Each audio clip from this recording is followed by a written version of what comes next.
நான் எப்போ சந்தவை செஞ்சாலுங்க பாதி சந்தவையை தேங்காய் பால் ஊற்றி சாப்பிட்றதுக்காக அதை தனியாக எடுத்து வச்சுருவேங்க. மீதி இருக்கிற சந்தவை இல்லைங்க தக்காளி போட்டு செய்வேங்க.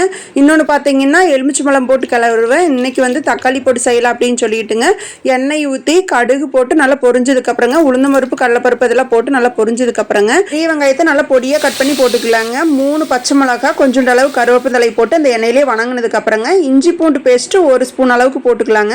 போட்டு அந்த பச்சை வாசம் போகிற அளவுக்கு அந்த எண்ணெயிலே வணங்கினதுக்கப்புறங்க 3 பெரிய தக்காளியை நல்லா பொடியாக கட் பண்ணி உள்ளே போட்டுக்கலாங்க. போட்டு தக்காளி வேகிறதுக்காக கொஞ்சம் அளவுக்கு உப்பு போட்டு ஒரு டைம் கிளறி விட்டதுக்கு அப்புறங்க ஒரு 1/2 ஸ்பூன் அளவுக்கு மஞ்சத்தூள், குழம்பு மிளகாத்தூள் இருந்ததுன்னா ஒரு ஸ்பூன் அளவுக்கு போட்டுக்குங்க. உங்களுக்கு காரம் அதிகமாக வேணும்னா கொஞ்சம் சேர்த்து போட்டுக்குங்க. தக்காளி நல்லா வெந்து வந்ததுக்கப்புறம் சந்தவையும் போட்டு கலர்னிங்கன்னா சந்தவை பார்த்தீங்கன்னா நல்லா உதிரியாக வர மாதிரி இருக்குங்க. தக்காளியை நம்ம ரொம்பவும் ட்ரை பண்ணக்கூடாதுங்க. ஓரளவுக்கு சலசலன்னு இருந்தால் மட்டும்தான் நம்ம சந்தவை போட்டு கலரும் போது உங்களுக்கு கரெக்டாக இருக்கிற மாதிரி இருக்கு.